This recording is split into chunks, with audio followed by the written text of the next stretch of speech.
Rando Pays vous propose cette semaine de redécouvrir d'une seule traite toute la côte du Sud sauvage entre le Cap Méchant et le Tremblay.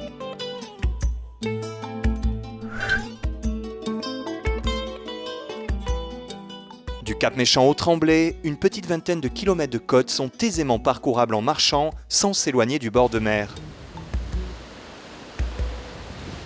Cette grande randonnée est réalisable en plusieurs petits tronçons, tels qu'ils ont été présentés dans l'émission avec notre guide Teddy Avril, accompagnateur en montagne.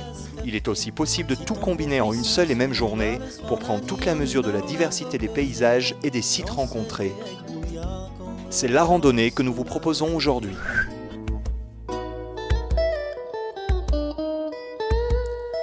Sur la première partie de cette côte, en démarrant de Basse-Vallée, plusieurs sites touristiques s'enchaînent, à commencer par le plus connu d'entre eux, le Cap Méchant.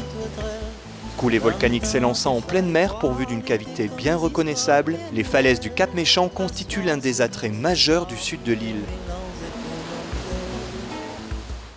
Plus discret, on retrouve aussi sur ce site le Puy des Français. Le thé fait bataille, coquante la voir la boutique chinoise. Un peu plus loin, au Baril, un autre puits a été creusé en 1822 dans la coulée de la Pointe Bétail, le puits des Anglais. On lui aurait donné ce nom a posteriori car on pensait, à tort, que ce puits avait été construit pendant la période d'occupation anglaise de l'île. C'est aussi sur ce site qu'a été aménagée la piscine d'eau de mer du Baril, l'un des rares endroits de cette côte où l'on peut se baigner en toute sécurité. C'est ensuite un autre site naturel, celui du Souffleur d'Arbonne. Si les souffleurs sont très nombreux sur cette partie de la côte, celui-ci est particulièrement remarquable avec sa belle arche naturelle.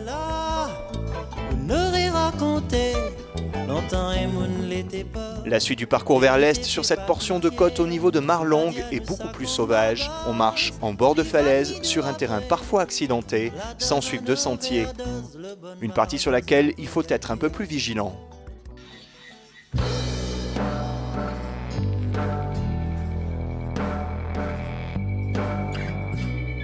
Après un petit passage par la route au niveau de la mer Cassée, on peut de nouveau marcher au plus près des falaises dans une ambiance toujours très sauvage. Là encore, pas de sentier, mais cette fois les coulées sont suffisamment larges pour que la progression soit plus facile.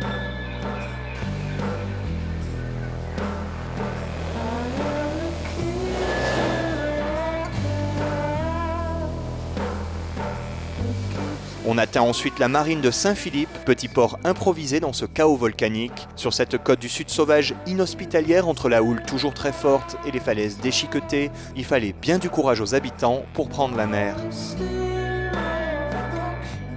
D'autant plus quand l'un des plus tristement célèbres naufrages de l'île s'est déroulé juste ici, celui du Warren Hastings en 1897.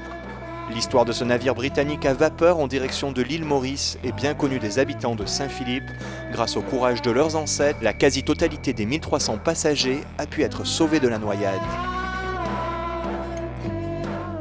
On retrouve plus loin le départ du sentier littoral de Saint-Philippe. Fini l'aventure, le chemin est désormais aménagé jusqu'au Tremblay. Contrairement à toute la première partie qui s'effectuait majoritairement au bord des falaises, ce sentier propose d'être un peu plus immergé en forêt. Les ambiances en sous-bois varient souvent, même si l'on retrouve régulièrement de grandes poches de vacoa, l'arbre emblématique de cette côte.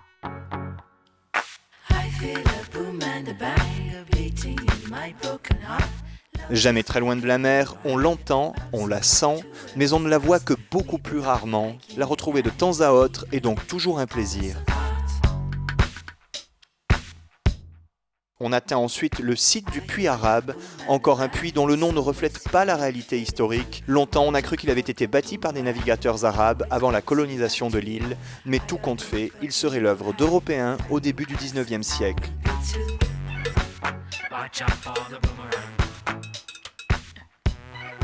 La suite du sentier littoral est l'occasion de découvrir le jardin volcanique sur les coulées de lave de 1776 et de 1986.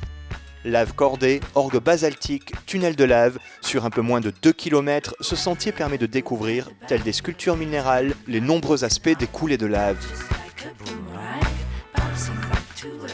On peut aussi marcher sur ce petit bout d'île qui n'existait pas il y a 30 ans.